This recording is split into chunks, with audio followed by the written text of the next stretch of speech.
Bismillah. Assalamualaikum warahmatullahi wabarakatuh. Alhamdulillah. Alhamdulillahilladzi 'allama al-Qur'an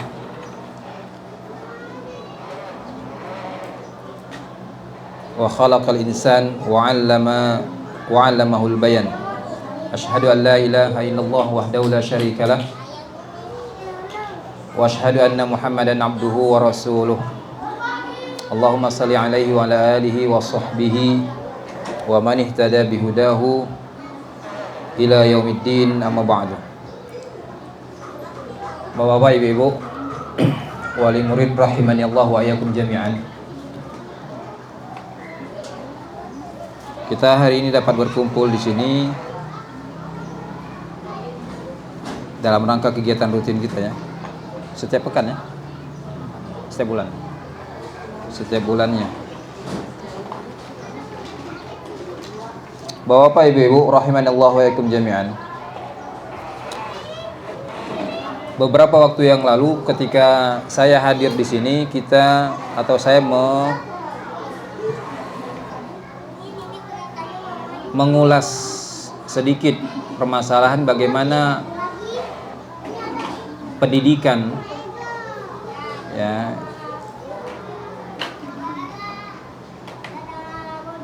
yang didapatkan atau yang diajarkan kepada generasi terbaik dari umat ini, yakni generasi sahabat ridwanullah alaihim jami'an dan orang-orang yang setelahnya yang mengikuti metode mereka.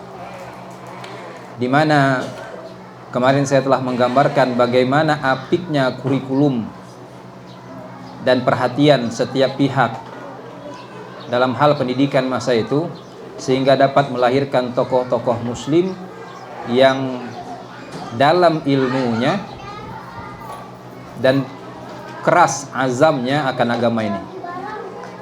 Sehingga kita mengenal ya sahabat-sahabat muda semisal Abdullah bin Umar, Abdullah bin Mas'ud, atau Abdullah bin Amr bin Al-As, Abdullah bin Abbas radhiyallahu anhum ajma'in. Kemudian setelah mereka kita mengenal misalnya Umar bin Abdul Aziz dan anaknya Abdul Malik bin Umar bin Abdul Aziz. Kemudian kita mengenal tokoh seperti Abdurrahman bin Muawiyah atau yang dikenal dengan Abdurrahman Ad-Dakhil. Juga kita mengenal tokoh seperti Muhammad bin Al-Qasim As-Saqafi, yang melalui tangan-tangan mereka ini tersebar agama ini dan bahkan tersebar Islam ini di negeri-negeri yang jauh. Dan usia mereka usia-usia yang sangat belia. Ya, ketika mereka berkiprah di tengah-tengah kaum muslimin, usia mereka pada umumnya kurang dari 20 tahun. Ketika mereka mulai berkiprah di tengah-tengah kaum muslimin. Dan generasi seperti ini terus ada setiap zamannya sampai pada abad-abad belakangan. Tokoh muhaddis dari India Waliullah Ad-Dihlawi, kemudian anaknya Abdul Aziz Abdul Qadir Ad-Dihlawi, kemudian cucu-cucu mereka, sampai pada masa itu gerakan ini dapat mendirikan daulah Islam di hari ini daerah itu bernama Punjab, di daerah Punjab. Dan mereka adalah generasi-generasi muda dari umat ini. Nah, ini kemarin yang saya paparkan atau saya ulas terkait bagaimana kurikulum yang dapat melahirkan generasi yang seperti ini. Kali ini Bapak Ibu masih berkaitan dengan hal yang sama.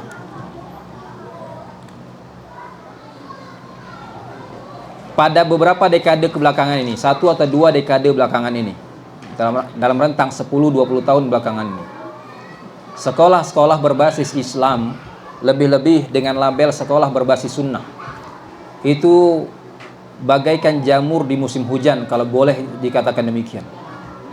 Di setiap kota, bahkan dalam satu kota dalam rentang waktu yang singkat, tumbuh atau berdiri beberapa sekolah, beberapa madrasah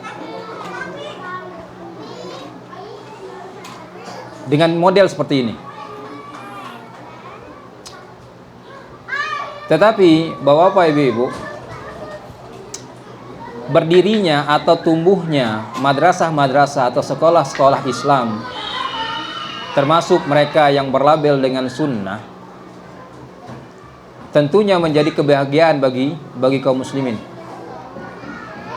Lalu besarnya minat kaum muslimin untuk menyekolahkan anak-anak mereka di sekolah-sekolah semisal ini adalah satu hal yang wajib disyukuri. Ya, satu hal yang wajib disyukuri tentunya. Artinya telah tumbuh kesadaran yang meluas akan pentingnya pendidikan, terutama pendidikan Islam ini bagi generasi-generasi muslimin.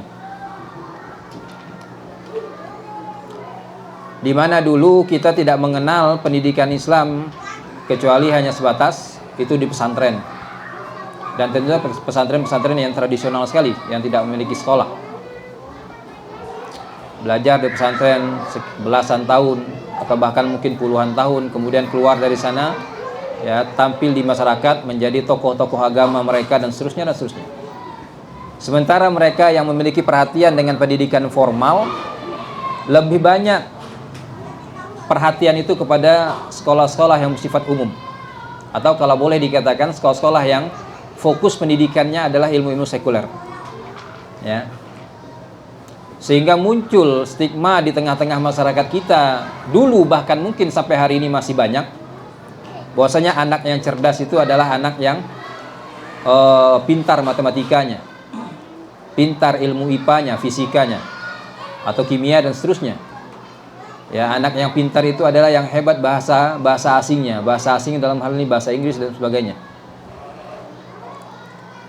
Bahkan sekolah yang di bawah pemerintah yang berlabel Islam secara umum itu dianggap sebagai sekolah nomor 2. Ya, apakah labelnya MI, Madrasah Ibtidaiyah, ataukah MTS ataupun MA.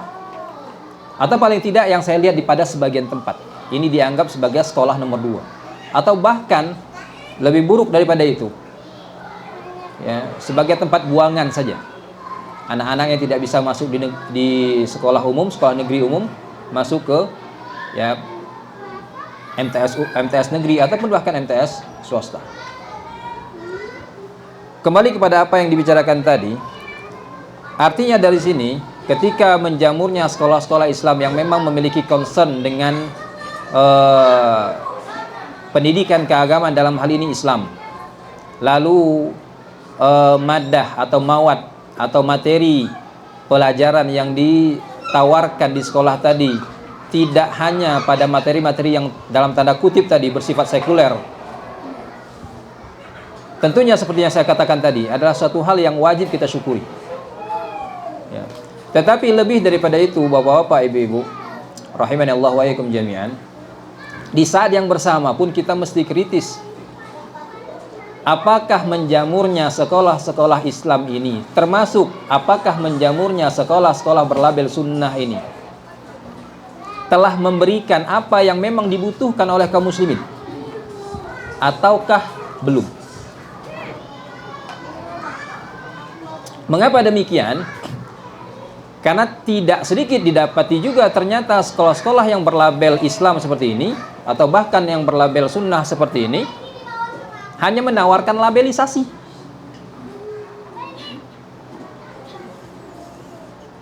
Lebih daripada itu, apa yang diberikan kepada siswa, atau apa yang dipelajari atau didapatkan oleh siswa di sekolah-sekolah tadi, dia hanya sebatas ma'rifat atau pengetahuan saja.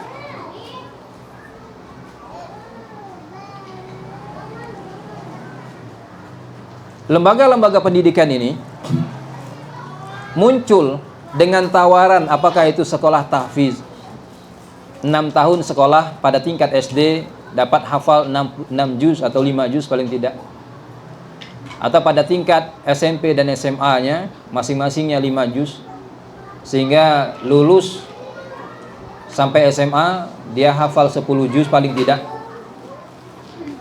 menghafal sejumlah hadis, entah itu hadis-hadis pilihan ataupun dari kitab-kitab tertentu, menghafal kitab-kitab ilmu pengetahuan, apakah itu akidah ataukah itu fikih dan sebagainya. Tetapi yang perlu kita kritisi apakah ini sudah substansi atau belum, atau hanya sebatas ilmu yang sifatnya formal saja. Artinya apa? Ketika mereka menghafal Al-Quran, Qul huwallahu ahad, nilai Allahu ahad itu apakah benar tertanam dalam diri si anak atau tidak? Allahus Samad, nilai dari Allahus Samad, makna dari Allahus Samad tadi, apakah benar tertanam dalam diri si anak ataukah tidak? Sayangnya, bapak-bapak, ibu-ibu, rahimani Allah wa iyyakum jami'an, tidak sedikit yang saya lihat, baik itu pada sisi penyelenggara pendidikan sendiri, atau bahkan pada pihak orang tua, masyarakat dalam tanda kutip sebagai pasarnya, tidak aware, tidak perhatian dengan hal ini, atau kurang memberikan perhatian dalam hal ini.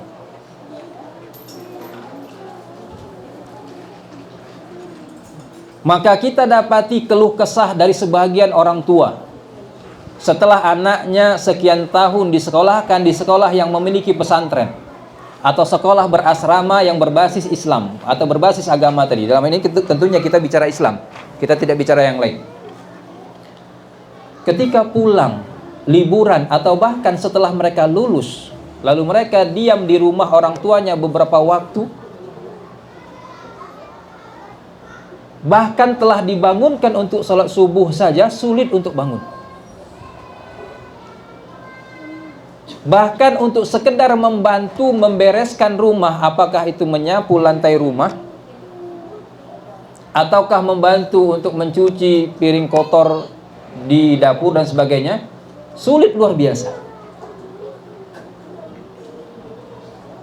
Ketika mereka menginginkan sesuatu, mengharapkan sesuatu, yang tampak pada diri mereka adalah ketergantungan kepada orang tuanya atau walinya. Bahkan tidak sedikit di antara mereka yang ketika keinginan tadi terhalang atau tertunda, mereka menyalahkan orang tuanya atau mereka marah kepada orang tuanya atau kepada walinya. Dan ini sebagian dilihat langsung, sebagian saya dengar dari pengakuan sebagian dari orang tua. Artinya, Bapak Ibu rahimanallahu wa iyyakum jami'an, pertanyaan tadi, apakah lembaga-lembaga pendidikan ini yang diajarkan kepada anak-anak tadi telah tertanamkan dalam diri si anak atau belum? Jawaban ternyata pada sebahagian kasus, terlepas dari sedikit ataupun banyaknya, belum sama sekali tertanamkan. Beberapa waktu ini kita bisa lihatlah contoh, bagi yang di rumahnya ada TV barangkali, ribut seorang anak yang membicarakan keburukan orang tuanya di media yang dapat dilihat oleh orang satu dunia ini. Mengatakan orang tuanya tidak bertanggung jawab pada dirinya, tidak memberinya nafkah dan sebagainya, bahkan melarikan uangnya dan sebagainya. Ketika saya melihat potongan video itu, yang saya pikirkan, satu, betapa gagalnya pendidikan yang ditanamkan pada si anak. Yang kedua, kegagalan yang sama ada pada host atau pada pewawancaranya, yang dia berusia lebih tua daripada si anak itu. Dan barangkali dia pun sudah punya anak. Yang ketiga, kegagalan ini di mana? Bisa jadi kegagalan dari rumahnya, yang nampak adalah semua pihak bertanggung jawab terkait dengan kegagalan yang dimasukkan yang pertama tadi. Baik orang tuanya, baik sekolahnya. Karena dikabarkan beberapa waktu sebelumnya, beberapa waktu yang lalu saya dikabarkan kalau anak ini disekolahkan di pesantren yang terkenal di daerah Jawa Tengah atau Jogja, Jawa Tengah ingat saya, di mana di situ diulas dia mengikuti kegiatan pembelajaran di situ, menghafal Al-Quran dan sebagainya. Ada beberapa hal yang sepele sebetulnya, yang ini menjadi titik kritik kepada lembaga pembelajaran itu sendiri atau lembaga pendidikan sendiri. Di antaranya ketika si anak, yang tentunya sudah tidak anak-anak lagi ketika ini, mengatakan bapaknya sejak 2 atau 3 tahun yang lalu tidak lagi mau memberikan dia nafkah.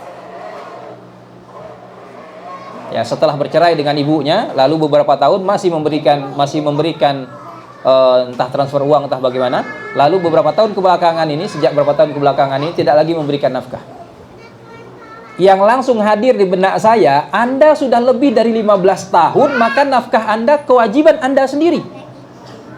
Itu hukum asalnya. Tetapi si anak ini yang hari ini usianya udah 20 tahunan itu tidak tahu hal ini. Sehingga dia menyalahkan bapaknya lagi. Kalaupun bapaknya memang melakukan kesalahan, tapi pada poin yang dibicarakan ini tidak ada kesalahan bapaknya. Karena ketika anak sudah dewasa, laki-laki ini, maka apa yang diberikan oleh orang tua kepada anak sejatinya itu sedekah, bukan kewajiban. Tapi dia menyalahkan orang tuanya, dalam hal ini bapaknya, dalam perkara yang bukan tanggung jawab bapaknya. Ini saya tidak sedang mengajak untuk setiap orang tua kalau anak-anak sudah 15 tahun sudah ditelantarkan saja, tidak. Bukan itu ya, bukan itu poinnya. Tapi poinnya kewajibannya di mana? Tentu kita sebagai orang tua yang berakal tidak akan mungkin kita biarkan anak kita terlantar. Udah, kamu tanggung jawab sendiri, cari makan sendiri. Dalam keadaan anak itu hidup dalam keadaan prihatin, sementara kita mampu untuk menolongnya, kita biarkan juga begitu, kan nggak mungkin juga seperti itu. Tapi poin yang saya soroti di sini, bagaimana cara pandang si anak yang telah gagal memahami hal ini. Sehingga itu menjadi alasan bagi dia dan menjadi poin bagi dia untuk memburukkan orang tuanya di hadapan orang lain yang asalnya nggak tahu menahu. Lalu disebarkan melalui media tadi, podcast tadi, bukan hanya seluruh Indonesia, itu seluruh dunia bisa mengaksesnya. Sementara bagaimana kewajiban berbakti kepada orang tua, bagaimana kewajiban untuk memuliakan orang tua dan sebagainya. Itu poin pertama dan itu poin yang paling sepele barangkali, paling remeh tema. Poin yang lain adalah yang tadi yang saya singgung, kewajiban untuk berbakti kepada orang tua, kewajiban untuk mengagungkan orang tua. Yang tampak pada hal ini adalah dan kasus-kasus yang lain juga didapatkan. Hari ini orang memahami berbakti kepada orang tua, mengagungkan, memuliakan orang tua itu sifatnya transaksional. Saya wajib berbakti kepada orang tua saya kalau orang tua saya memenuhi tanggung jawabnya ini dan itu. Kalau orang tua saya tidak melakukan itu, maka saya tidak wajib berbakti. Ini pemahaman dari mana? Dan ini pemahaman yang banyak di tengah-tengah masyarakat kita yang ya memang jauh dari agama. Ya, kalangan-kalangan atau orang-orang yang memang jauh dari pendidikan agama. Celakanya pemahaman ini muncul di tengah-tengah mereka yang konon katanya dekat dengan pendidikan yang bernafaskan agama. Saya sering mengatakan, bagaimanapun orang tua Anda, kewajiban Anda untuk berbakti tidak pernah gugur. Hatta ketika seorang orang tua itu kafir sekalipun, memerintahkan anaknya untuk kafir, maka kewajiban berbakti si anak terhadap orang tua tidak pernah sekalipun gugur. Tidak pernah sedetik pun dalam tarikan nafasnya itu gugur. Kita hanya dilarang untuk taat kepada manusia dalam hal yang sifatnya maksiat. Tetapi mengagungkan orang tua, memuliakan orang tua, berbuat baik kepada orang tua, seluruh itu kewajiban yang selalu berada di atas pundak kita, hatta setelah mereka mati. Apalagi kalau mereka masih hidup.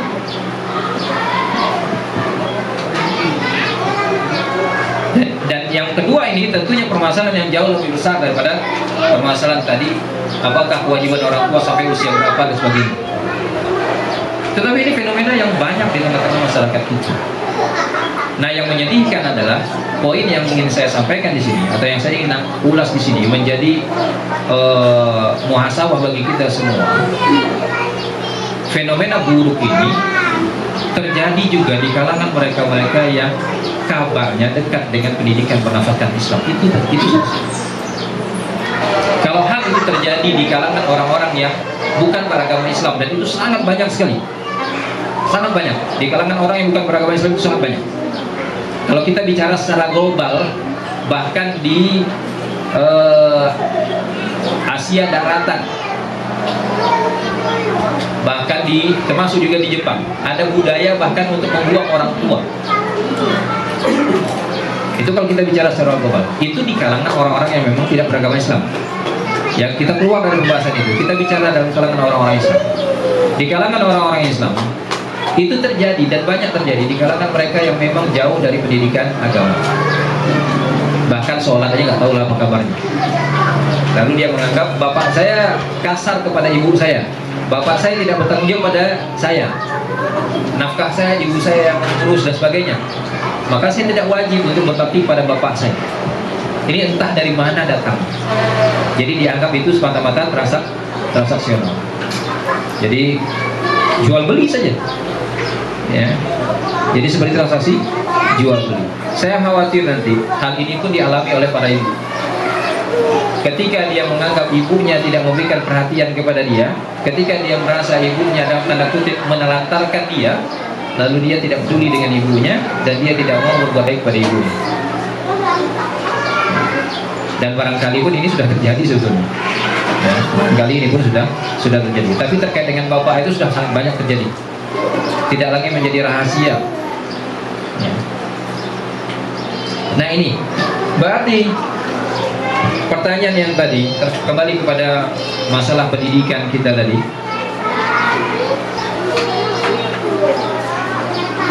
Bisa dikatakan simplifikasi itu tidak simplifikasi sebetulnya, karena fenomena ini fenomena yang hari ini sebetulnya meresahkan, karena fenomena yang menjamur. Maka dari ini bisa dikatakan sebetulnya barangkali dalam 10 tahun kebelakangan ini atau mungkin 20 tahun kebelakangan ini, kita baik sebagai orang tua atau kita sebagai lembaga pendidikan yang berbasis agama tadi terlalu fokus pada hal yang sifatnya formal, tetapi menyampingkan atau abai dengan hal yang lebih substansi dari itu. Kita sibuk dengan menggembleng atau memaksakan dalam tanda kutip anak-anak kita untuk menghafal Al-Quran, tapi kita lupa menanamkan nilai Al-Quran yang dihafal tadi dalam diri mereka.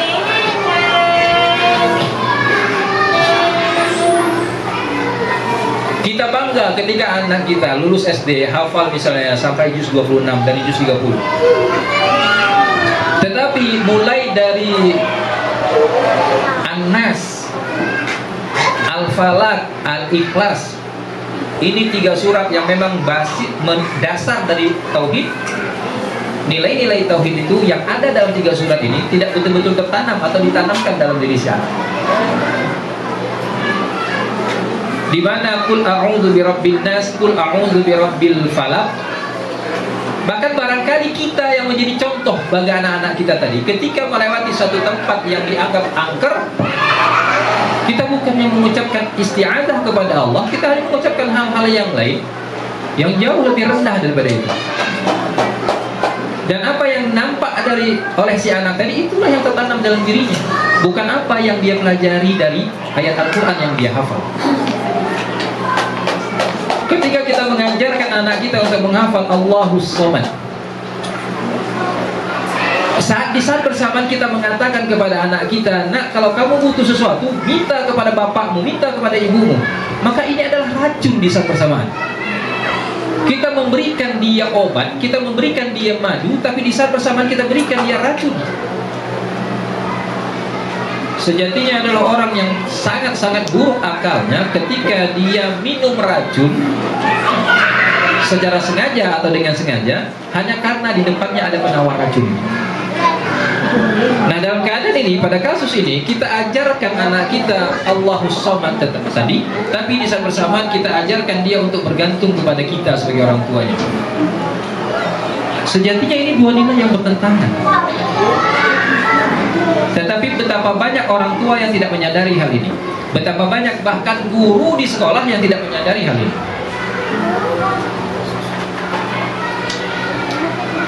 Dan kalau kita tarik terus dari ayat-ayat Quran dari juz 30 itu saja, betapa banyak pelanggaran yang telah kita lakukan berkaitan dengan pendidikan anak-anak kita. Maka betapa banyak hutang kita kepada anak-anak kita. Bapak-bapak, ibu-ibu rahimanallahu wa iyyakum jami'an, permasalahan yang lain,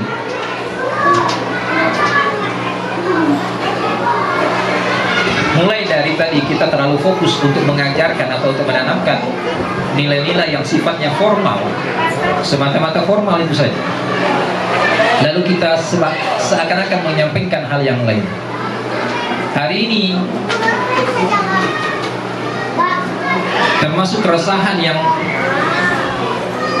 sangat besar sebetulnya pada diri saya. Saya menyaksikan anak-anak usia 7 tahun tidak mampu untuk mandiri pada perkara-perkara yang berkaitan dengan diri mereka sendiri. Apakah itu mencuci tangannya selesai dia makan atau selesai dia main di tanah? Tidak ada masalah. Bagi saya tidak ada masalah anak-anak itu main di tanah.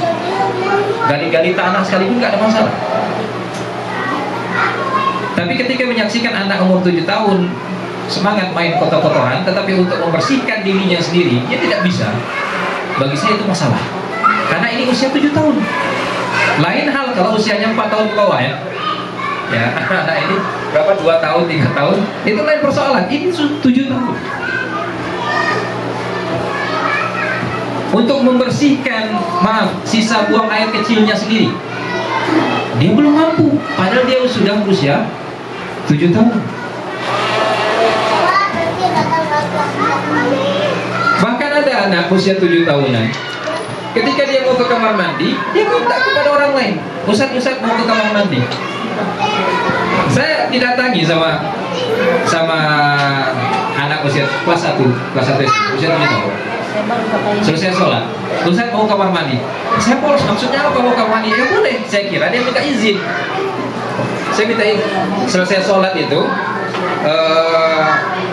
zikir, kemudian sholat sunnah, lalu ya biasalah persiapan untuk pulang. Nah, jadi mereka dikumpulkan dulu.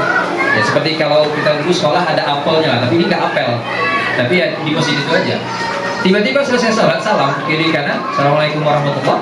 Dia datang nempuk pundak saya, Ustaz mau kamar mandi. Saya kira dia minta izin. Saya kira udah, pergi kamar mandi sana. Mau pipis katanya, pergi sana. Karena kamar mandi dekat sampai masjid. Dia langsung duduk. Lalu datang lagi setelah itu, beberapa saat datang lagi, Ustaz mau kamar mandi. Ya boleh, mau kamar mandi sana, jangan di sini kok keluarnya. Apa katanya?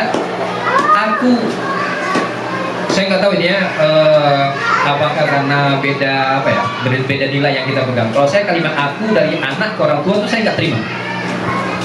Kalimat aku dari anak, dari yang muda ke yang tua saya nggak terima. Nah, anak-anak saya nggak saya ajarkan kata aku, saya, atau dengan nama sendiri. Ya. Aku nggak mau sendiri.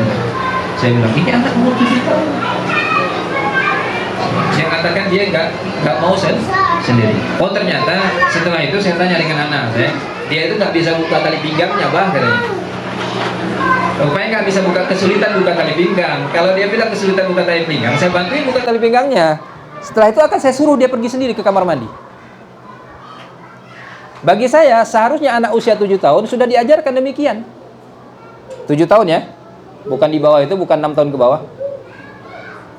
Kalau memang dia sulit kita bantu, tetapi untuk hal-hal yang buang air kecil itu kan tinggal jongkok Pak Bu. Setelah itu ambil air siram, ya kan? Siram badannya, siram tempat dia buang air tadi. Tidak perlu kita tuntun dia ke sana, kita bukakan celananya, kita suruh dia jongkok, kita yang nyirami, kita yang bersihin lantainya, kan tidak perlu.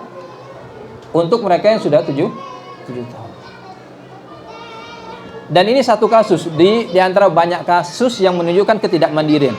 Anak usia 7 tahun tidak tahu cara menyusun sepatunya sendiri, baik di sekolah ataupun di rumah. Ketika di sekolah misalnya ruang kelasnya, sepatu itu tidak dibawa ke ruang kelas. Yang menyusun sepatunya, merapikan sepatunya gurunya. Ini bagi saya kesalahan pendidikan kalau gurunya yang nyusun. Harusnya gurunya yang menuntun, bukan yang menyusun. Ketika menyaksikan sepatu itu berserakan, kalau memang itu kira-kira seluruh anak melakukan hal itu, harusnya dipanggil untuk keluar. Kalian ambil sepatu kalian masing-masing, letakkan pada tempatnya secara rapi. Dibiasakan itu. Bukan kita lagi yang tua nyusunkan lagi, besok dia begitu nyusun lagi kitanya. Akhirnya kita jadi tukang susun sepatu, bukan jadi guru. Di rumah juga begitu, melihat anak sandalnya berantakan, kita yang susun. Akhirnya kita jadi tukang susun sepatu, bukan jadi orang tua. Ini anak usia 7 tahun. Dan hal-hal yang lain yang yang berkaitan dengan hal ini. Maka di antara kesalahan ini yang saya dapat tarik atau dianggap sebagai kemungkinan sumber kesalahan adalah pola pikir kita, di mana dalam mengasuh, di mana kita berpikir mendidik anak untuk usianya. Bapak-bapak, ibu-ibu rahimani Allah wa yakum jami'an, sekiranya para sahabat dulu atau Nabi sallallahu alaihi wasallam mengajarkan anak-anak yang kecil itu untuk usia mereka, maka kita tidak akan kenal dengan yang namanya Umar bin Abdul Aziz. Bisa jadi kita tidak akan kenal dengan yang namanya Abdurrahman Ad-Dakhil, yang pada usia 20 tahun awal masuk ke Spanyol, menyatukan kaum muslimin yang sudah berpecah belah, sehingga Spanyol menjadi kekuatan Islam yang besar. Di mana dia pada usia 16 tahun sudah berlari menyeberangi padang Sahara dari Irak sampaikan ke Maroko, Tonja. 16 tahun itu. Dikejar-kejar oleh pasukan Abbasi.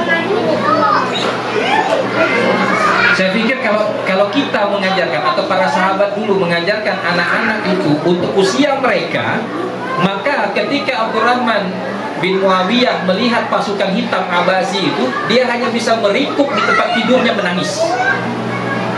Seperti halnya anak-anak hari ini lah yang mereka lakukan. Tetapi dia tidak, dia dapat berpikir apa yang harus dia lakukan, dan dia tahu mereka akan melakukan apa pada dunia. Maka dia melarikan diri untuk menyelamatkan dirinya, menyeberangi padang Sahara yang nggak tanggung itu luasnya, tanah tandus yang kering luar biasa, menyeberangi sungai Yufrat, menyeberangi padang pasir yang luas sampai ke Mesir, sampai ke Maroko.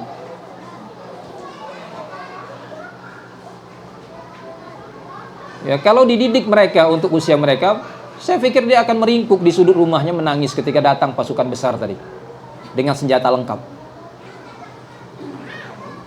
Tetapi mereka tidak dididik untuk usia mereka, tapi mereka dididik untuk menjadi laki-laki dewasa. Kekeliruan kita adalah anak umur 7 tahun kita didik untuk umur 7 tahun, padahal 7 tahun itu cuma setahun. Tahun berikutnya sudah 8 tahun. Apa lagi yang dia dapatkan untuk menjalani proses 8 tahunnya dia? Sementara ketika dia berusia 7 tahun, bekal untuk yang 8 tahun tadi belum. Karena pola pikir pendidiknya, apakah itu orang tuanya atau gurunya, anak-anak dididik sesuai dengan usia mereka. Usia 7 tahun itu akan dilewati, usia 8 tahun itu akan dilewati. Yang pasti, kemungkinan besar anak ini akan menghadapi fase dewasa yang dia harus berdikari, yang dia harus berdiri dengan kakinya sendiri, yang dia punya kewajiban-kewajiban syar'i yang dibebankan oleh syariat untuk dia, yang itu akan dia pertanggungjawabkan sendiri. Maka semestinya untuk inilah kita didik mereka. Bukan untuk yang akan dilewati, bukan untuk yang akan ditinggalkan, tapi untuk yang akan disongsong di depan. Maka beberapa waktu yang lalu saya dapati sebagian ustadz atau seorang ustadz menetapkan kurikulum pendidikan. Insya Allah nanti ada rezeki kita singgung masalah ini secara lebih rinci. Kurikulum untuk pendidikan fikih, usia 18 tahun belum selesai bab haji. Ini gimana ceritanya 18 tahun belum selesai bab haji, saya bilang. Sementara anak itu kalau laki-laki paling telat 15 tahun dia dihukum dewasa. Artinya seluruh kewajiban syariat itu jatuh atas pundak dia, menjadi kewajiban dia, lepas dari orang tuanya. Ini yang menyusunnya dai, ustadz, kan kacau. Kalau yang menyusunnya orang tua kebanyakan, saya bisa paham. Sekali lagi saya melihat, saya mencurigai, ya saya terus terang saya menuduh ini kesalahan ini terjadi karena tadi didik anak tadi untuk usianya, bukan untuk apa yang akan dia hadapi. Buktinya apa?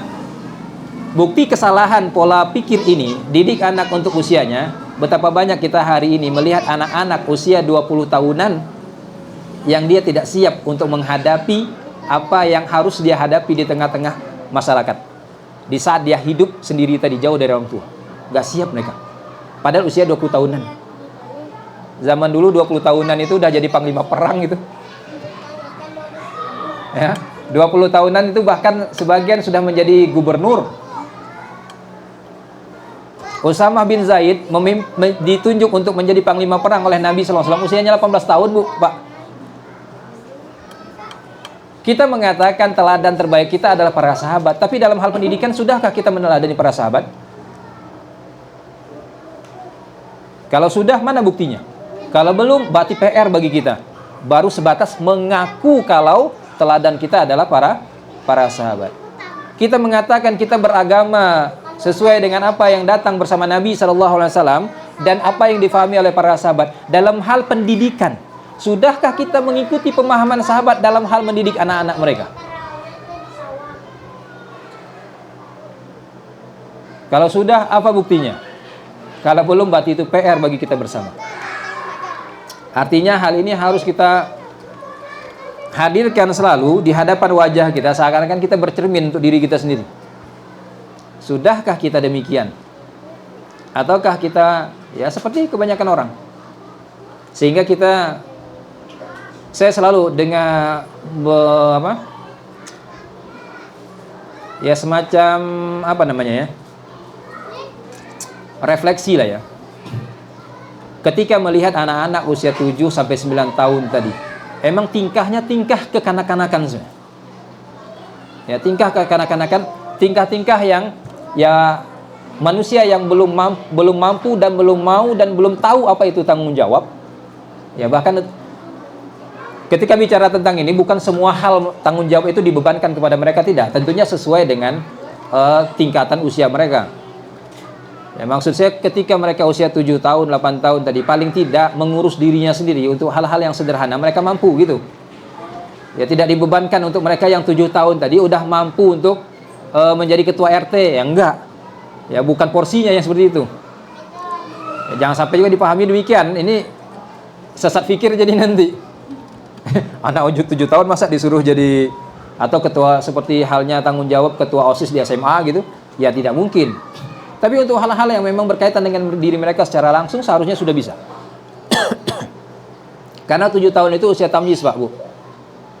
Ya, 7 tahun itu usia tamyiz. Nanti saya singgung terkait dengan usia tamyiz ini.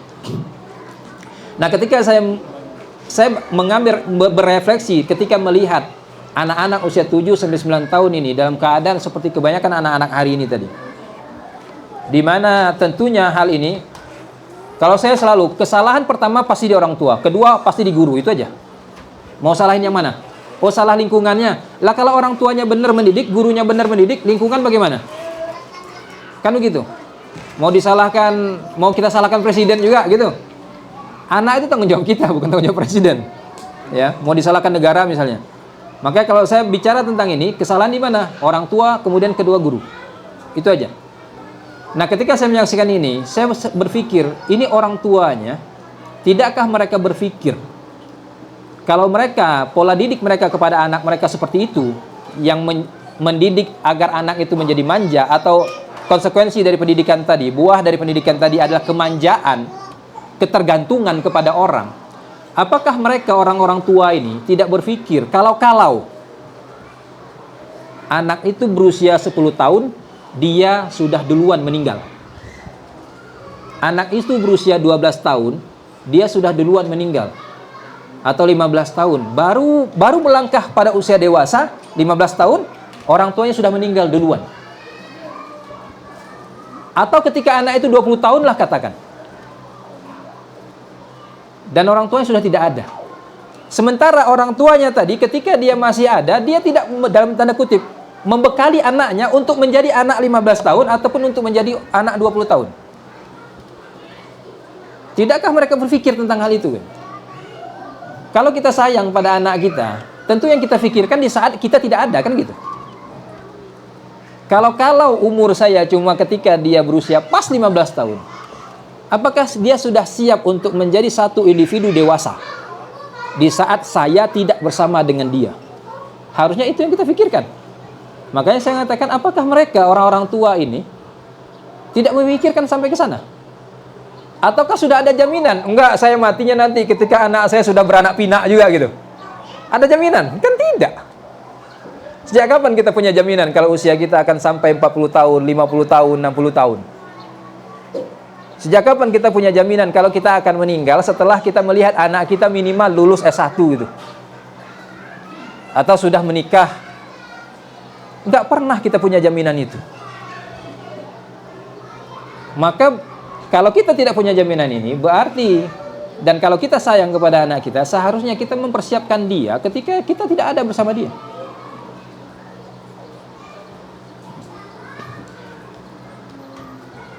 Bapak-bapak, ibu-ibu, rahimanallah wa iyyakum jami'an. Terlebih kalau kita tarik kepada yang berkaitan dengan kewajiban syariat. Ketika anak-anak itu, ketika manusia itu dikatakan dewasa, paling tidak ketika dia usia 15 tahun. Atau bahkan perempuan bisa jadi lebih awal.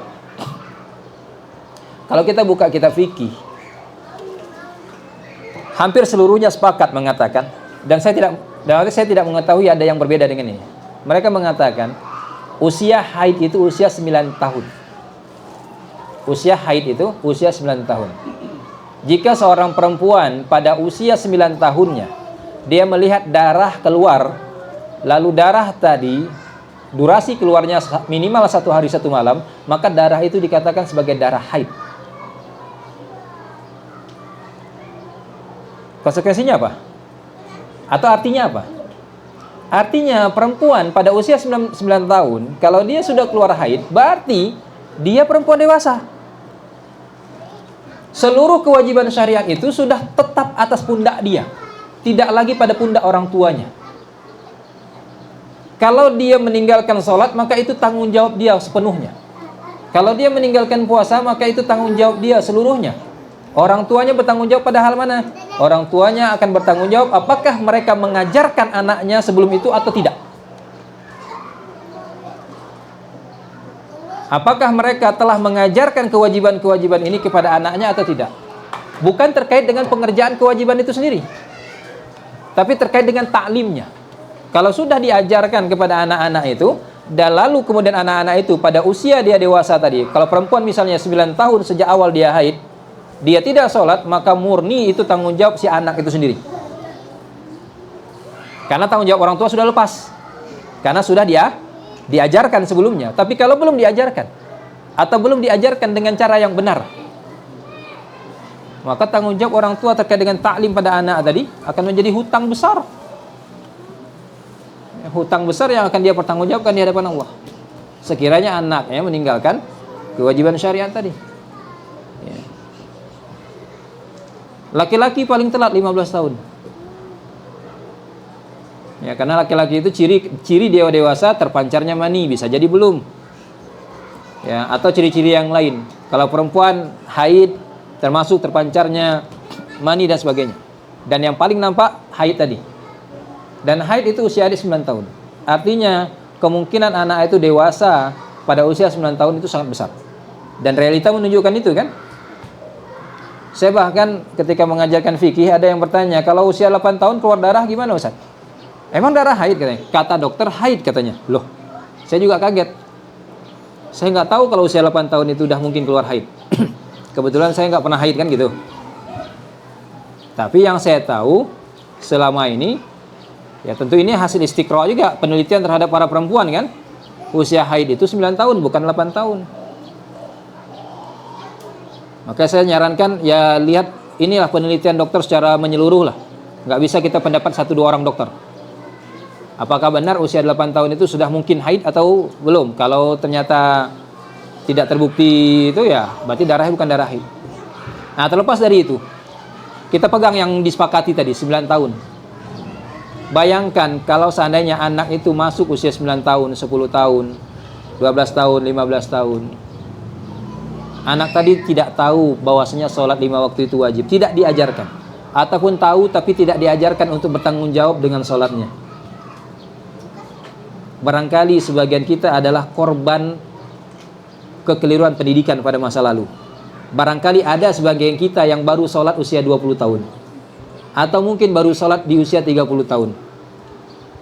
Oh sholat sih sholat, tapi kadang sholat kadang tidak. Baru menjaga sholat di usia-usia tadi. Maka semestinya kesalahan yang sama jangan sampai terjadi pada anak-anak kita. Jangan sampai anak-anak kita kejadian kayak yang tadi saya ceritakan di awal. Anaknya dimasukkan ke sekolah tahfiz dari SD, bahkan hafal. Rata-rata anaknya udah selesai 30 juz ketika dia curhat itu. Tapi ketika sampai di rumah tidak punya rasa tanggung jawab untuk mengerjakan sholat fardu. Ya, tidak punya rasa tanggung jawab untuk mengerjakan, sekedar mengerjakan sholat fardu aja. Entah subuhnya jam 4.30 dia bangun jam 5 misalnya. Sekedar untuk itu saja. Atau zuhurnya dia sholatnya jam 2.30, setengah jam menjelang sholat asar misalnya. Sebatas itu saja. Itu pun sulit minta ampun. Ya. Belum lagi hal-hal yang lain. Ya. Karena ini sangat berkaitan dengan hukum taklifi tadi. Maka jika kita memang sayang kepada anak-anak kita sayang kepada murid-murid kita, dan kita memang menempatkan diri kita sebagai pendidik, bukan hanya sebatas pengelola sekolah, ya, rekrut orang untuk sekolah di tempat kita, lalu kita ajarkan untuk menutupi formalitas tadi saja dan ilmu-ilmu formal tadi saja, selepas dari itu sudah. Sejatinya pendidikan itu pada level yang manapun dia, asasnya adalah rahmah. Itu yang harus kita tanamkan. Asas pendidikan itu adalah kasih sayang. Apakah kita sebagai orang tua ataukah kita sebagai guru? Ya, asas pendidikan itu adalah kasih sayang. Artinya kita mengajarkan anak kita tadi, kita mendidik anak kita tadi karena kita sayang kepada mereka. Ya. Tentunya yang namanya sayang, kita menginginkan yang terbaik untuk mereka.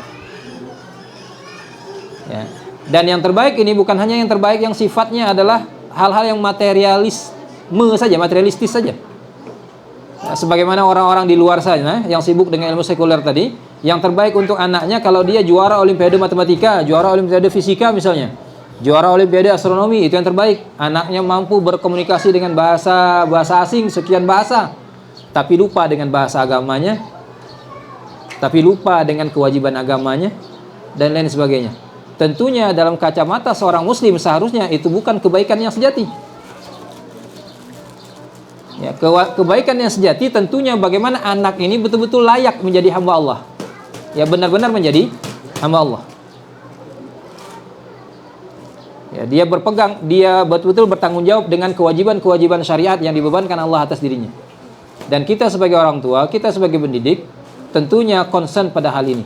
Bagaimana menanamkan nilai-nilai ini kepada anak-anak kita, bukan hanya sebatas mereka hafal 30 juz, tapi bagaimana mereka menjalankan, menjawantahkan, menampakkan buah dari 30 juz yang mereka hafal tadi. Nasihat yang baik sekali dari seorang pendidik besar, seorang imam besar, Imam Az-Zahabi.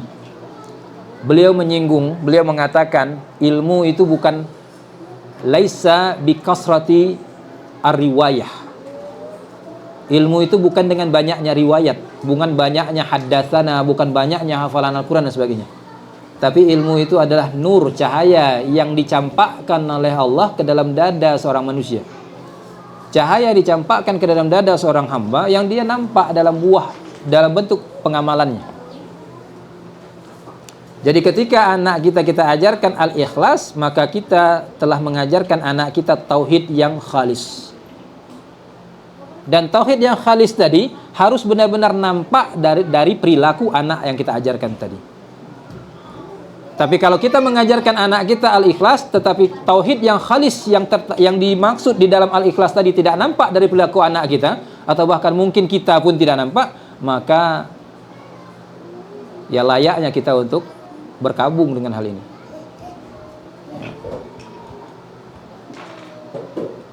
Di antara hal yang sering juga saya katakan,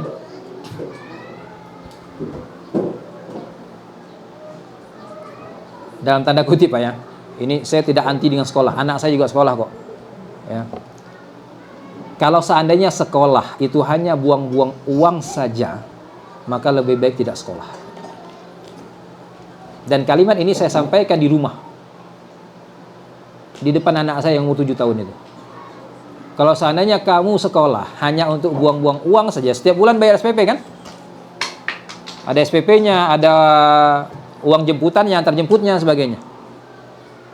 Kalau hanya untuk itu saja, mengeluarkan saja, tidak nampak pada perilaku kamu ketika bicara dengan ummahmu kamu teriak-teriak, ketika diajak untuk ngaji di jamnya ngaji kamu marah-marah, kamu nangis-nangis tidak mau ngaji. Tapi kalau pas gilirannya main, gilirannya ke sekolah semangat gitu ya. Kalau hanya untuk itu saja sekolah, lebih baik tidak sekolah. Dan saya termasuk yang tegas dengan hal ini. Saya tidak sayang narik anak saya dari sekolah. Kalau seandainya sekolah itu tidak membuahkan apapun. Walaupun dalam hal ini kita juga harus pahami pada sisi ini saya bicara pada kapasitas saya sebagai orang tua. Nah, di saat yang bersamaan ketika kita bicara pada kapasitas kita sebagai orang tua, kita tidak bisa membebankan semua perkara itu kepada sekolah. Ya, kita tidak bisa membebankan semua perkara itu pada sekolah. Kita tidak bisa ketika anak kita tidak bertanggung jawab misalnya, dalam standar kita tadi, kita salahkan seluruhnya kepada sekolah, tidak bisa. Ketika anak kita misalnya berbicara kepada orang tua dengan bahasa yang tidak sopan tadi, kita salahkan seluruhnya kepada sekolah, tidak. Kita juga harus mengoreksi diri kita. Nggak bisa semuanya, wah sekolahnya tidak berkualitas, sekolahnya tidak peduli dengan hal ini. Lah di rumahnya peduli atau tidak? Jangan-jangan kebiasaan di sekolah itu sebetulnya kebiasaan di rumah yang dibawa ke sekolah. Karena di sekolah itu banyak yang masuk dan kebiasaan itu mirip semua pada misalnya dalam satu tingkat itu 30 siswa, mirip semua pada 30 siswa itu, maka terakumulasilah di sekolah. Semakin kuatlah kebiasaan buruk tadi, dibawa baliklah ke rumah. Jadi bibitnya dari rumah. Ya, bibitnya dari rumah. Sekolah untuk menyemai dan untuk membesarkannya. Dampak yang besar nampak lagi di rumah nantinya. Pada kondisi seperti ini yang salah siapa? Tetap saja di rumah. Bermasalahnya di rumah karena sebagai bibit tadi. Seandainya bibit ini tidak ada, tidak dibawa ke sekolah, tidak disemai, tidak berkecambah dia, nggak akan besar dia di rumah. Kan begitu. Nah, kembali ke pernyataan tadi. Mengapa sampai mengatakan demikian? Karena seandainya di sekolah tidak dapat dia nilai-nilai untuk bertanggung jawab dengan lingkungannya, bertanggung jawab terkait dengan hubungan dia dengan sebayanya, dia dengan yang lebih tua, dengan kakak kelasnya atau gurunya, dia lebih baik di rumah saja. Di rumah tanggung jawab itu sepenuhnya dipegang. Ketika dia melanggar kita bisa hukum. Siapa yang melarang?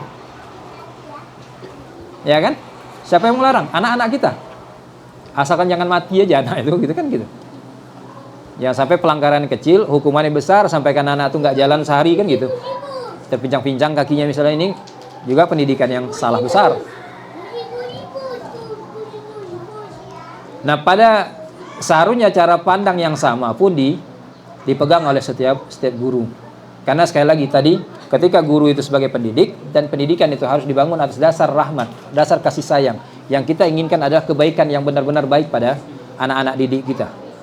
Bukan hanya sebatas melepaskan tanggung jawab, anak itu sudah disekolahkan, sehingga seakan-akan nanti menjadi sekolah itu tempat penitipan anak. Dan ini yang sering terjadi kan pada sebagian lembaga pendidikan, bahkan lembaga pendidikan yang berlabel pesantren, itu hanya menjadi semacam tempat penitipan anak. Jadi bapak-bapak ibu jangan heran kalau seandainya jalan-jalan ke pesantren, misal ikut pengajian umum di pesantren, lihat santri-santrinya itu, sebagian mereka itu merasa dibuang oleh orang tuanya. Itu beneran ada Pak Bu, beneran ada yang kayak itu. Jadi si anak merasa orang tuanya membuang dia. Orang tua saya masukkan saya pesantren karena mereka nggak sayang dengan saya, nggak senang kalau saya ada di rumah bersama mereka. Saya dulu sekolah minta izin untuk merantau, sekolah berasrama. Ibu saya ngomong, kamu mau ke sana kenapa? Nggak senang dengan orang tua lagi kan? Mau pisah dari orang tua? Kebalik Pak Bu. Saya bilang nggak kayak gitu, saya pengen belajar, saya pengen jauh. Saya pengen melangkah lebih jauh. Nah, hari ini sebagian yang didapati adalah keluhan yang serupa itu pada anak-anak. Mereka merasa dibuang.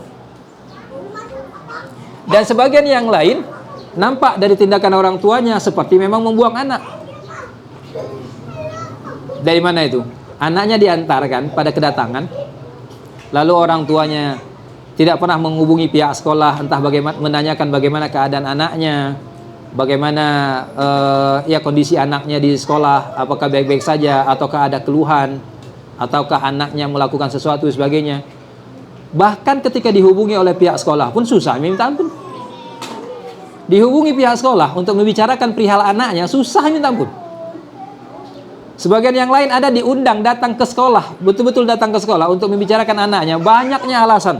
Oh, saya sibuk lah, saya urusan inilah, pekerjaan itu.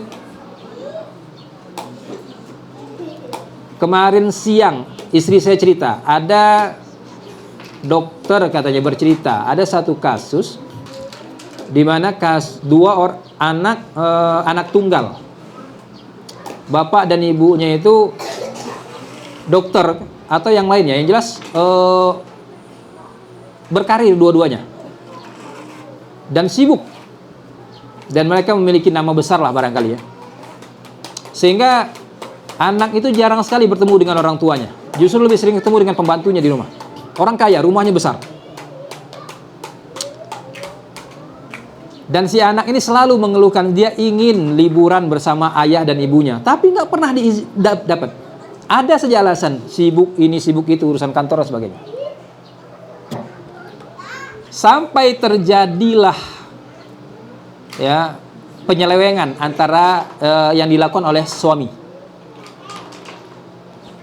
Jadi keluarga tadi ketemu cuma di rumah di malam hari.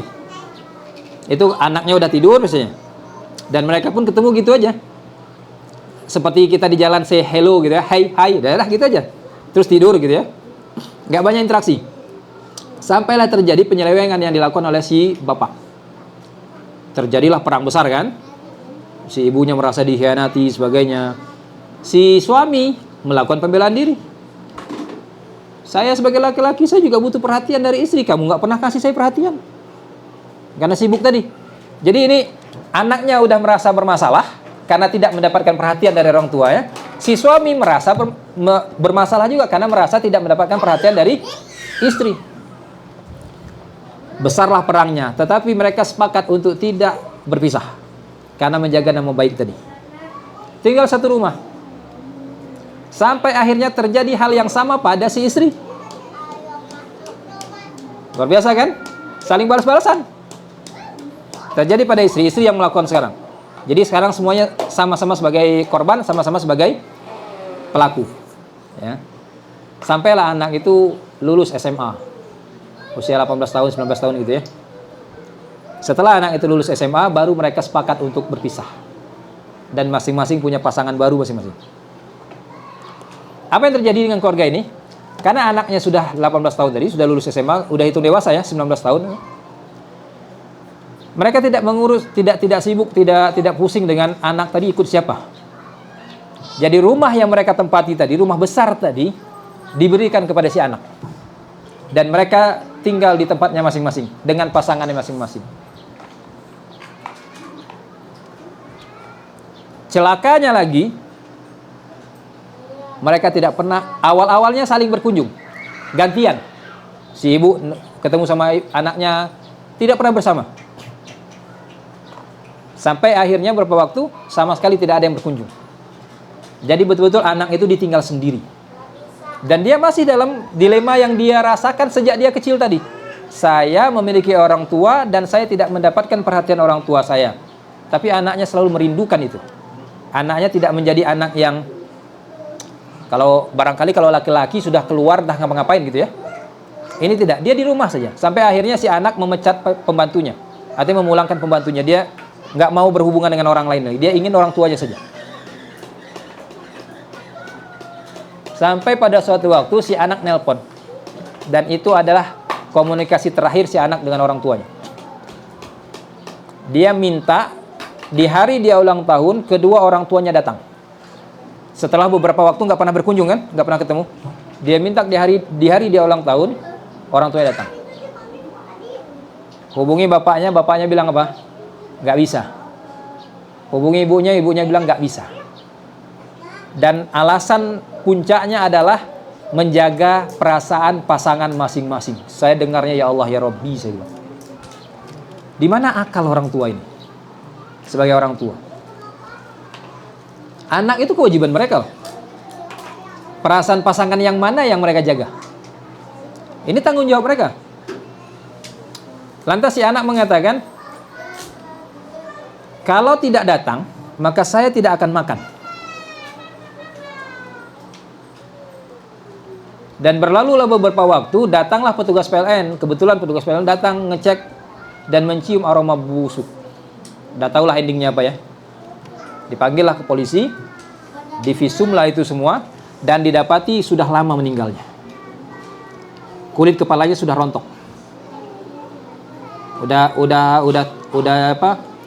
Udah lepas dari tengkorak. Berarti udah berapa lama itu?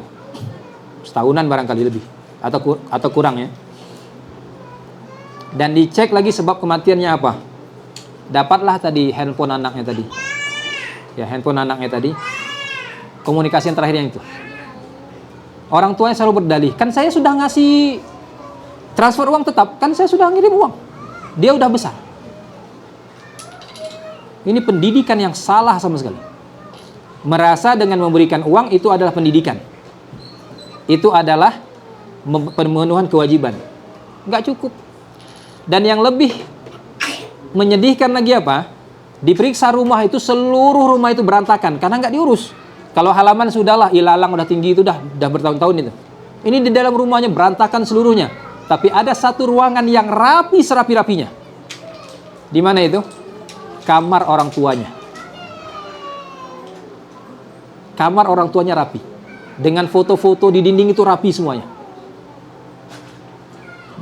Bayangkan, kita bisa bayangkan bagaimana remuknya hati si anak.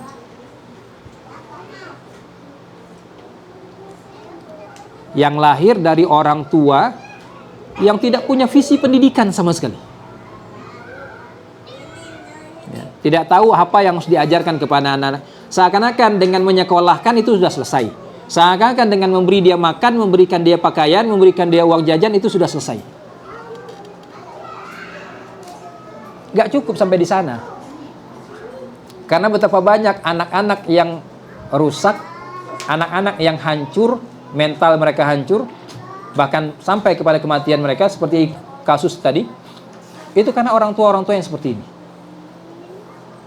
Mereka banyak uang, mereka ngasih apapun yang diinginkan anak itu, kalau berhubungan dengan materi dapat dikasih. Tapi apa yang betul-betul dibutuhkan oleh anak, mereka tidak berikan. Dan sebagai orang tua, demikian juga sebagai guru, dalam hal mendidik anak, yang sangat kita butuhkan adalah pengetahuan terkait dengan apa yang dibutuhkan oleh anak kita. Apa yang dibutuhkan oleh anak didik kita. Ya. Ini terkait dengan kewajiban kita, bapak-bapak, ibu-ibu, rahimanallah wa iyyakum jami'an.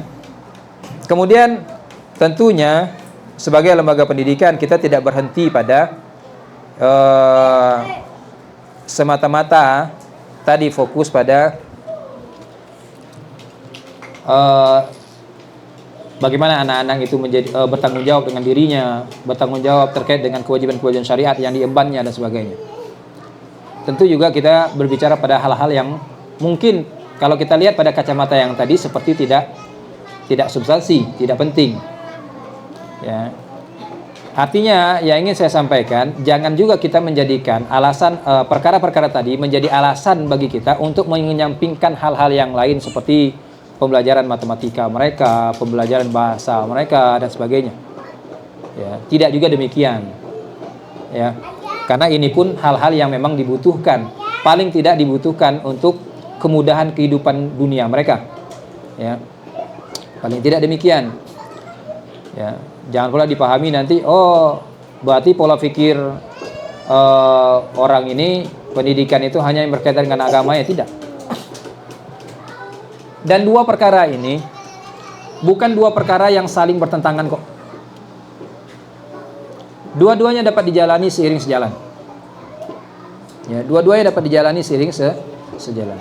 Karena ada beberapa penyelenggara sekolah yang ketika pihak orang tua mengajak berbicara terkait dengan capaian anaknya dalam bidang pelajaran yang sifatnya umum, yang sekuler tadi, matematika atau bahasa atau yang lain, selalu mereka berdalih, mengapa risau dengan hal itu? Risaulah kalau anak-anak ibu tidak sholat misalnya. ini tidak tepat, tidak pada tempatnya pernyataan itu dilontarkan, ya. Tidak pada tempatnya ya pernyataan itu dilontarkan.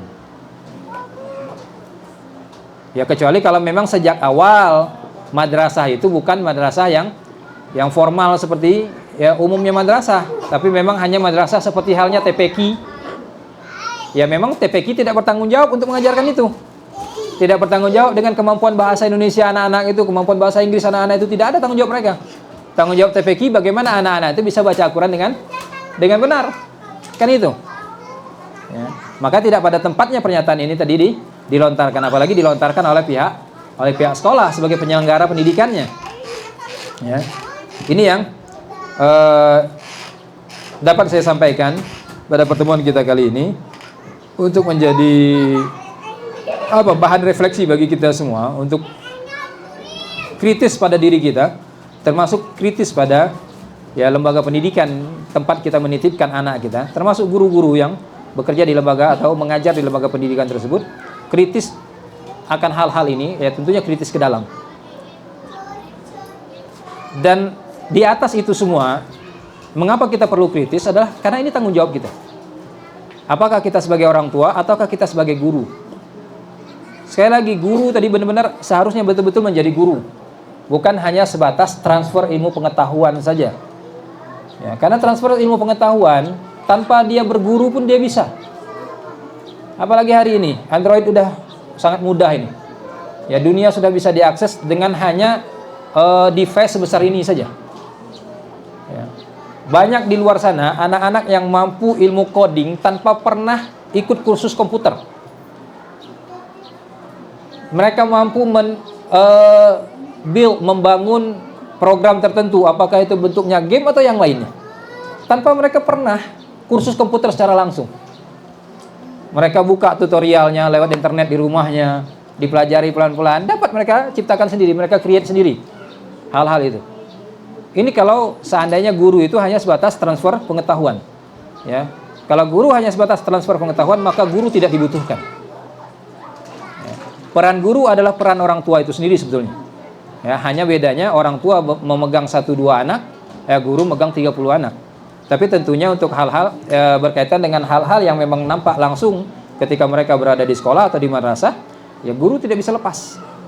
Untuk hal-hal yang di luar itu menjadi tanggung jawab orang tuanya. Ya, dan tentunya dalam hal ini dibutuhkan kerjasama yang saling mendukung antara orang tua dan sekolah, antara orang tua dan guru. Ya.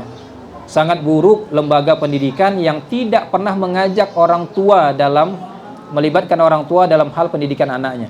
Apakah itu berkaitan dengan anaknya secara langsung atau hal-hal apapun yang berkaitan dengan sekolah tersebut. Karena setiap perkara yang berkaitan dengan sekolah itu pasti secara langsung ataupun tidak dia akan berdampak pada peserta didiknya. Maka orang tua perlu dilibatkan dalam hal ini. Ya, tentunya keterlibatan orang tua tadi bukan dalam artian dia pula yang menentukan kebijakan sekolah, dia pula yang ngatur sekolah, tidak. Ya. Ada orang tua, sebagian orang tua dia yang ingin mengatur sekolah itu harus begini, harus begitu. Tapi giliran diajak berbicara pada hal-hal yang sifatnya substansif terkait dengan anaknya sendiri, yang sifatnya substansif, ya, yang sifatnya pokok terkait dengan anaknya sendiri, anaknya lemah di sisi ini misalnya, atau kurang dari sisi ini, dia semacam abai tidak abai, acuh tidak acuh. Ini juga orang tua yang, kalau saya mengatakan orang tua yang konslet memang. Ada juga sebagian sekolah, sebagian lembaga yang ya tidak peduli dengan apapun keluh kesah orang tua. Nah ini juga lembaga-lembaga yang sama konsletnya seperti ini. Ya dia butuh kerjasama yang ya saling mendukung antara dua pihak ini. Baik orang tua dengan sekolah ataupun orang tua dengan guru itu masing-masing. Yang berkaitan dengan sekolah secara langsung ataupun berkaitan dengan anak secara langsung. Ya. Dan yang penting tentunya dari sini, dari apa yang tadi kita bicarakan atau yang saya sampaikan adalah kesamaan visi antara orang tua dan guru. Ya tidak jarang kegagalan si anak itu diakibatkan oleh perbedaan visi antara orang tua dan guru. Lalu jadilah anak tadi gagal. Jadi memang perlu penyamaan visi terkait dengan pendidikan ini. Mau kemana anak ini diarahkan, mau bagaimana. Misalnya sederhana begini, kita SD Al-Quran, artinya punya concern di tahfiz.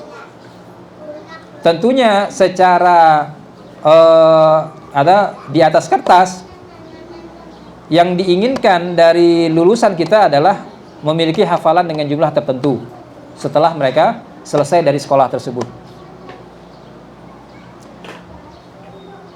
Hal ini kan suatu hal yang pasti diketahui secara umum. Orang tua, guru, bahkan masyarakat secara umum sudah tahu kan? Artinya ini bukan perkara yang perlu didiskusikan lagi. Orang tua tinggal mau tidak anaknya seperti itu. Kalau mau seperti itu, maka masukkan ke sana sekira memang sekolah tadi dapat memfasilitasi anak tadi untuk sampai pada target yang dimaksud. Karena ada juga sekolah yang ya cita-citanya apa? Too good to be true, yang terlalu berlebihan. Dalam waktu 3 tahun hafal 30 juz. Lalu setelah dicek ke dalam, sarana untuk sampai 30 juz itu, langkah-langkah untuk sampai 30 juz itu hampir nggak ada. Nah, ini kan bual namanya kan. Tapi kalau lembaga itu memang mampu untuk ke sana, dan kita ingin anak kita seperti itu, masukkan ke sana. Kan begitu. Nah, yang perlu kita diskusikan adalah hal-hal yang sifatnya lebih yang detail daripada itu. Selain mereka menghafal Quran, apa yang mereka dapatkan? Sekolah ini atau lembaga ini, lembaga pendidikan ini, cara pandangnya dalam hal pendidikan bagaimana? Orang tua cara pandangnya bagaimana? Hal-hal yang sifatnya umum seperti dulu lah. Kalau ada PR atau tidak. Ada orang tua yang punya pandangan anak-anak sekolah itu nggak boleh dikasih PR. Sementara sekolah, yang tentunya ini menjadi pandangan seluruh guru kan, PR itu dibutuhkan. Kan kalau nggak satu jalan, ini jadi berantem. Ya kan? Ya kalau kira-kira orang tua anaknya nggak mau dikasih PR, ya jangan sekolah di situ. Kan seperti itu. Atau anak itu dihukum tidak ketika dia melakukan pelanggaran, dan hukumnya bagaimana? Ada sebagian orang tua yang bahkan anaknya ditarik telinga sedikit saja tidak terima.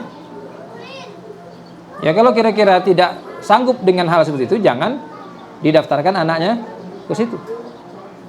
Termasuk hal-hal yang sifatnya substantif yang dibicarakan tadi. Mereka menghafal Al-Quran, ya yang diajarkan kepada mereka di kelas akidah adalah nilai akidah yang dari Al-Quran yang mereka hafal misalnya. Misalnya target biasanya sekolah di tingkat SD itu kelas 1 hafal juz 30. Maka berarti pelajaran akidah di kelas 1 adalah nilai-nilai akidah yang terkandung di dalam juz 30 tadi. Jadi sambil jalan, ketika dia menghafal juz 30, nilai-nilai akidah di juz 30 sudah ada dalam dirinya. Maka di kelas 2 pun demikian, di juz 29-nya, apa yang dibicarakan di juz 29? Itu sudah tertanam di dalam dirinya. Nah, orang tua sepakat tidak dengan ini? Punya visi yang sama tidak dengan ini? Karena di luar sana ada juga orang tua yang berpandangan pelajaran-pelajaran akidah seperti itu terlalu berat kalau diajarkan kepada anak-anak kelas 1, kelas 2 gitu. Maksudnya, entah dari mana datang cara berpikir seperti ini. Dulu Abdullah bin Abbas diajarkan masalah tauhid ini kepada Nabi di saat usianya kurang dari 9 tahun. Ketika Nabi mengatakan, "Ya ghulam, u'allimuka kalimat ihfazillah tahfazka," itu Ibnu Abbas kurang dari 9 atau 10 tahun. Ibnu Abbas ketika Nabi meninggal usianya 18 tahunan. Dan kata gulam itu sebelum balik itu dikatakan gulam. Biasanya antara usia di rentang usia tamyiz sampai sebelum 9 tahun atau 9 tahun awal. Biasanya dipakai kata gulam itu. Diajarkan oleh Nabi. Yang diajarkan oleh Nabi itu tauhid. Jaga Allah, jaga aturan Allah, maka Allah akan jagamu. Yang ingin disampaikan Nabi adalah kita sebagai hamba Allah wajib menjalankan semua aturan Allah. Bahasa ini terlalu panjang atau bahkan mungkin terlalu kompleks untuk didengar oleh anak-anak kecil. Dirubah oleh Nabi, jaga Allah, Allah jaga kamu. Sederhana. Kalau saya mau dijaga oleh Allah, maka saya harus jaga aturan Allah. Selesai. Iza sa'alta fas'alillah. Nabi tidak mengajarkan kalau kamu butuh sesuatu, nak minta ke orang tuamu. Enggak. Kalau kamu membutuhkan sesuatu, minta pada Allah. Iza sta'anta, kalau kamu butuh perlindungan, cari orang tua kamu. Tidak. Iza sta'anta fasta'in billah. Minta perlindungan kepada Allah. Sehingga anak yang dididik dengan nilai seperti ini sejak awal, sejak dini, apapun yang dihadapi, akal dan hatinya yang pertama sekali adalah Allah, bukan yang lain. Maka itulah penanaman nilai tauhid yang dimaksud tadi. Tapi kalau akal dan hatinya dan ucapannya jauh dari itu, berarti gagal. Itu aja. Maka saya di rumah anak saya ketika dia ingin sesuatu dengan cara merengek, itu adalah satu pantangan yang tidak dibolehkan oleh saya. Kalaupun memang butuh bantuan, ngomong dengan cara yang baik. Omah butuh minum. Kalau bisa ambil sendiri, ambil sendiri. Jangan bergantung pada orang lain dulu. Itu yang saya ajarkan. Walaupun dia 7 tahun. Karena ngambil gelas, tuangkan air itu kan bisa 7 tahun. Anak tamyiz, secara umum tamyiz itu 7 tahun. Ya, semakin penutup kita ya. Secara umum tamyiz itu 7 tahun. Khilaf ulama terkait batasan tamyiz itu. Kapan atau apa dobitnya anak itu dikatakan tamyiz? Ada yang mengatakan dia sudah bisa membedakan antara bagal, peranakan kuda dan keledai dengan keledai itu sendiri. Ya. Dan ada yang mengatakan hal yang lain. Ya. Dari banyak khilaf itu, ada yang menyampaikan, dan ini yang nampak paling dekat pada yang tepat lah ya. Apa dobitnya anak itu 7 tahun? Kalau dia sudah bisa makan sendiri, minum sendiri, mandi sendiri, itu 7 tahun. Jadi hal-hal yang berkaitan dengan domestik dia sendiri, dia bisa lakukan. Makan sendiri, artinya nyuap sendiri, bukan cari makan sendiri, tidak. Suruh cari makan sendiri 7 tahun gimana? Suruh nguli kan nggak mungkin. Tapi disiapkan makanannya, ya, lalu dia nyuap sendiri. Dia mau minum, dia bisa minum sendiri. Dia mau ke kamar mandi, urusan dia bisa sendiri. Ya. Nah, itu tamyiz. Maka anak 7 tahun seharusnya sudah bisa melakukan hal itu semua. Ya, kalau belum bisa ada sesuatu berarti. Apakah ada dia sakit atau yang lainnya. Ya, itu di luar dari hukum asal ini. Nah, ketika anak itu sudah masuk usia tamyiz, maka kewajiban setiap orang tua adalah mengajarkan perkara-perkara yang wajib atas si anak. Kalau anak itu sudah dewasa. Karena ketika tamyiz, sholat itu belum wajib, puasa itu belum wajib, zakat itu belum wajib. Zakat fitrah wajib untuk dirinya. Kalau dia punya harta, zakatnya wajib dikeluarkan, tapi yang mengeluarkan walinya, bukan dia yang ngurus. Ya, apalagi haji itu belum wajib. Walaupun kalau dia melaksanakan sholat, sholatnya sah. Kalau dia mengerjakan puasa, puasanya sah, dan seterusnya. Tetapi dia sudah diajarkan sejak awal dia usia tamyiz. Jadi fase untuk mengajarkan anak kewajiban syariat adalah ketika dia usia tamyiz. Dan rentangnya ringkas, paling lama cuma 8 tahun atau 7 tahun. Dari mulai dia usia 7 tahun sampai usia 15 tahun, itu paling lama. Dan termasuk yang wajib diajarkan oleh orang tua adalah perkara-perkara sunnah yang zahirah, hatta masalah bersiwak. Silakan dibuka kita fikih para ulama. Mereka akan mengatakan hal yang sama. Kewajiban orang tua ketika anak tamyiz untuk mengajarkan hal ini semua. Yang pertama tentunya kewajiban syariat. Yang kedua adalah perkara-perkara sunnah yang memang zahir, nampak. Itu wajib diajarkan. Apalagi hal-hal yang berkaitan misalnya dengan properti orang gitu. Ini anak umur 7 tahun suka ngutil kan? Atau ngerusak pekarangan orang. Lalu dibiarkan oleh orang tuanya, berarti masalah. Harusnya itu disampaikan, karena setiap orang bertanggung jawab dengan hal ini. Nah, inilah yang menjadi concern kita harusnya, baik kita sebagai orang tua ketika di rumah ataupun kita sebagai guru ketika di sekolah. Sehingga hal-hal yang memang perlu bagi mereka, yang sangat-sangat prinsip dari agama ini, ya, yang menjadi tanggung jawab kita sebagai pendidik, apakah orang tua atau ke guru statusnya, itu betul sudah kita tunaikan. Sehingga lepaslah kita dari pertanggungjawaban yang menyulitkan nanti. Tapi kalau kita abai dengan perkara ini, sementara kita adalah orang tua ataukah kita adalah guru, maka pertanggungjawaban di hadapan Allah itu tidak ringan. Ya, pertanggungjawaban di hadapan Allah itu tidak tidak ringan. Wallahu a'lam wa sallallahu nabiyana Muhammad wa ala alihi wa sahbihi wasallam. Ada pertanyaan? Ada yang mau bertanya atau gimana? Bismillahirrahmanirrahim. Assalamualaikum warahmatullahi wabarakatuh. Izin bertanya terkait dengan usia balik. Kebetulan anak kami usia belum di sini. Salah satu bagian dari syariat katanya sudah tidak wajib lagi menafkahi orang tua. Nah, terkait itu apa yang harus disiapkan untuk mengajarkan anak di usia balik itu? Sedangkan di satu sisi kan dia harus mencari ilmunya, di sisi lain dia juga harus istighna. Syukran Ustaz. Assalamualaikum. Baik. Pertama, kewajiban nafkah orang tua terhadap anak itu sampai dia balik. Ini untuk laki-laki. Adapun untuk perempuan sampai dia menikah. Itu yang pertama, yang perlu dijelaskan di sini. Jangan sampai disamaratakan semuanya. Adapun untuk perempuan sampai dia menikah. Karena ketika dia menikah, maka kewajiban nafkahnya jatuh di pundak suaminya. Kalau dia belum punya suami, maka bapaknya atau saudara laki-lakinya. Ya.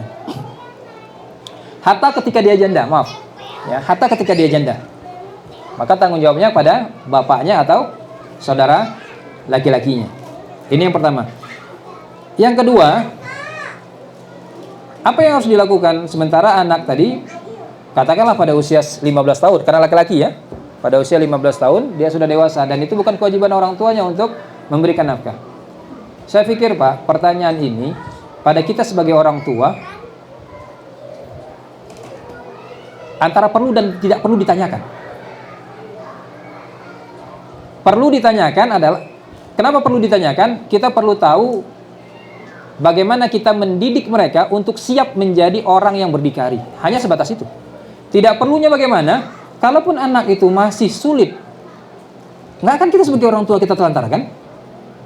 Tentu kita berikan, kita santuni kan. Cuma di sini yang ingin saya ulangi tadi di awal adalah kita harus paham, kita sebagai orang tua ataupun anak lah, pada yang lebih perlu di sini untuk paham adalah sebagai anak, bahwasanya apa yang diberikan oleh orang tua di saat kita sudah dewasa itu bukan lagi kewajiban mereka, tapi adalah kebaikan mereka yang kita terima.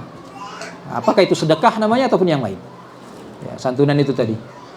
Adapun dari sisi sebagai orang tua tadi saya katakan tidak mungkin, saya pikir, kecuali dalam beberapa kasus yang bahkan tadi kasus yang anaknya sampai meninggal kan tetap dinafkahi kan, walaupun tidak hal yang lain yang lebih pokok tidak diberikan gitu. Artinya dia sebagai orang tua sebetulnya sudah punya masalah dari awal sebagai orang tua, ya. Tetapi dia tetap menjalankan memberikan nafkah kepada anak tadi.